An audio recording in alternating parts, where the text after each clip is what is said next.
When you search for someone's name online, the results often lead to social media profiles on platforms like Facebook, Instagram, and LinkedIn. These profiles provide a wealth of information about the person's achievements, job titles, educational background, and social connections.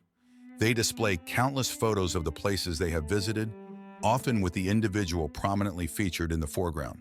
Moreover, the meticulously curated and digitally enhanced selfies might hint at a certain level of narcissism. However, beyond these surface-level details, these platforms offer little insight into the true character of the person in question. Our focus, and at times obsession, with status, accomplishments, and work, rather than with individuals' character and genuine well-being, mirrors our society's values. We find ourselves ensnared in a cycle where personal worth is gauged by the latest success. This fixation compels us to ask, have we lost sight of each other's intrinsic value, viewing ourselves solely through the lens of our achievements? If this is the case, how does it affect our behavior and overall well-being? This video delves into the dilemma of grounding our self-worth in accomplishments and explores potential paths to break free from this cycle. We are all human beings, are we not? Our very existence defines our humanity. Yet society often strips away this inherent dignity from those who fail to meet its arbitrary standards, branding them as losers or failures. Why has our worth become tied not to our intrinsic humanity, but to our ability to fulfill societal expectations? Today, simply being human is no longer sufficient. We must achieve, conform, and constantly showcase our accomplishments. In this way, we have ceased to recognize each other as human beings and have instead begun to see one another as human doings. A human doing has little or no inherent worth. Its value lies solely in its achievements. Its identity is not drawn from its essence, but from its actions and its conformity to societal norms. Today's society is heavily oriented towards achievement, particularly in material terms. We often admire those who accumulate wealth, climb the career ladder, and flaunt impressive job titles on their LinkedIn profiles. Our judgments, both of ourselves and others, are frequently based on these accomplishments. Consequently, when we meet someone new, the primary question becomes, so what do you do? This inquiry rarely concerns our leisure activities, spiritual growth, social interactions, or how we treat others. Instead, it zeroes in on our profession, our status within the workforce, and our rank among career chasers. Amusingly, because this question is so prevalent, many people have prepared elevator pitches, reciting their personal summaries to highlight their utility. The value or interest of one's position in the eyes of the inquirer is paramount, as their assessment of our worth hinges on it. So you clean toilets? According to societal standards, your rank falls somewhere between the unemployed and a McDonald's cook. I'm sure you'll fit right in. Oh, you're a product manager? Now we're talking. You belong at the cool kids table, right between the senior marketing executive and the startup entrepreneur. You're a YouTuber? Interesting. How's that working out for you? Oh, you're doing it full-time? Wait, you have 2 million followers? Now I'm unsure where to place you. How much do you make monthly? And is YouTube considered a real career? We are perpetually assessing each other's worth, with achievement as the common metric. In a society that heavily values accomplishments, many individuals begin to tie their self-worth to these external markers. American psychologist Leon Festinger's social comparison theory explains that people evaluate themselves by comparing to others, using this as a measure of self-assessment to determine their standing. This is evident on social media, where constant comparison affects our self-esteem and self-worth, especially concerning beauty standards. This comparison extends to achievements as well. The rat race exemplifies this, a glorified chase for status, wealth, and material possessions. Today's hustle culture exacerbates this, pushing the notion of relentless achievement. It's never enough, always chasing one's purpose, which often translates to earning large sums through ventures like dropshipping or selling overpriced courses on YouTube. Ironically, the loudest advocates of hustle culture often profit by selling this very idea. Their hustle is to sell you the dream of hustling. As a culture, we fail to grasp the irony in this madness. We eagerly spend our hard-earned money on courses that teach us a lifestyle of endless, self-defeating toil. We willingly become slaves and even pay for the privilege. Many young men and women fervently seek out internet gurus who profit by urging them to work incessantly and constantly crush it. But for what purpose? As the ancient Romans might say, it's all for the clacking of tongues, the fleeting approval and recognition of others. We engage in this relentless pursuit because society deems us valuable only when our achievements are visible and impressive. Our worth, in the eyes of others, rises with our accomplishments.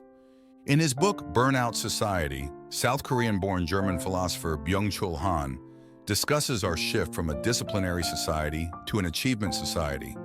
He writes, 21st century society is no longer a disciplinary society, but rather an achievement society. Also, its inhabitants are no longer obedience subjects, but achievement subjects. They are entrepreneurs of themselves. According to Han, a disciplinary society primarily restricts people by telling them what they cannot do, while an achievement society encourages people by emphasizing what they can do. This gives the disciplinary society a negative orientation and the achievement society a positive one.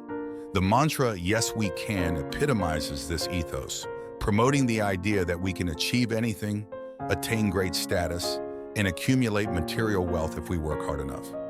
In contrast to the coercive work ethic of a disciplinary society, which relies on force and penalties, an achievement society motivates through dreams and incentives. Ironically, this positive approach is not only more effective, but also more efficient.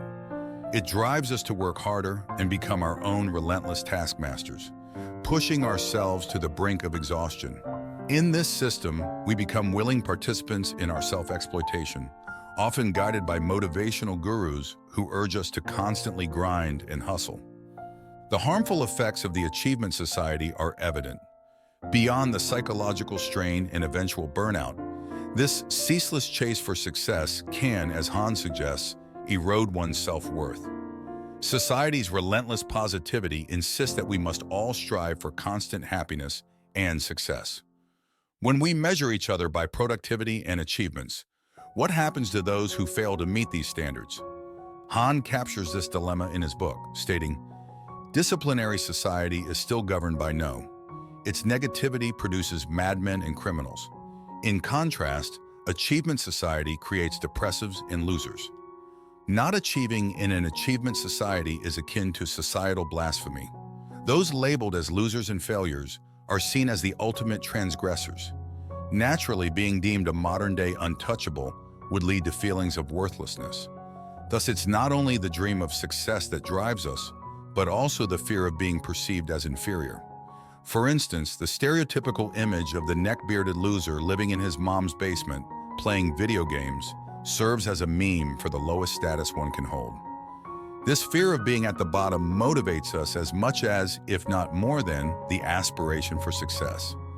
The desire to outshine others, the emphasis on self-optimization, and the constant showcasing of ourselves on social media align with the sickness of our age, narcissism.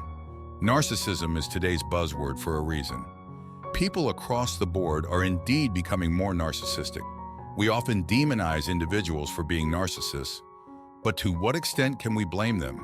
In environments that push people into becoming personal brands, always seeking the spotlight and competing for admiration, the emergence of widespread narcissism is understandable. There's a difference between narcissistic tendencies and narcissistic personality disorder, NPD. Here I will focus on narcissistic tendencies such as a grandiose sense of self-importance, self-absorption, and the need for excessive admiration. By narcissist, I refer to someone exhibiting these tendencies. In many ways, the narcissist is the ultimate hero of the achievement society. Their self-worth depends almost entirely on how others perceive them in terms of status, importance, and value. Their sense of self is rooted in external validation. For this sense of self to thrive, they must fully engage in the achievement society, to be the fastest rat in the race, to outshine others in beauty, or simply to achieve the most in any chosen field. They often do not hesitate to exploit others without remorse, as the end goal, achievement and recognition, justifies any means. The narcissist lives in a bubble, viewing themselves as the center of their microcosm, with others existing primarily to admire or be used by them. Unfortunately, our current culture rarely penalizes such behavior. Instead, we often celebrate the braggadocious, morally ambiguous go-getter and the self-obsessed Instagram model who amasses likes and comments. In today's world, being a narcissist pays off. According to Hahn, it is not that narcissists have created the achievement society. Rather, it is the achievement society that breeds narcissists by rewarding behaviors that align with narcissistic traits. When your self-worth hinges on your achievements, you feel worthy only when you meet your goals and unworthy when you fall short. We tend to love ourselves based on our performance because the world measures us by our accomplishments. Therefore, maintaining self-worth necessitates an unending quest for success. While achievement itself isn't inherently negative, indeed humanity benefits from its numerous past achievements, the relentless pursuit of success and accomplishment represents only one facet of life. We cannot be successful all the time. Constant achievement is an impossible standard. Attempting to meet this standard inevitably leads to a heavy toll. Life encompasses failure, stagnation, and many experiences that do not involve success. Moreover, much of what we consider achievement and success is beyond our control, meaning our sense of worth is precariously tied to external circumstances. But basing our self-worth on circumstances beyond our control puts us in a precarious position. When circumstances align with societal standards and our achievements are acknowledged, we feel good about ourselves. However, when we cannot meet these standards due to factors beyond our control, we are often perceived as failures, and our self-worth plummets. But what is worth anyway? Isn't value subjective? We consider something valuable because we deem it so. It's challenging not to chase what society demands, and it's even harder to cope with the consequences of nonconformity. However, wouldn't generating self-worth from something more stable and attainable make it healthier and more resilient? What if we based our sense of value on the fact that we are human beings, not merely human doings?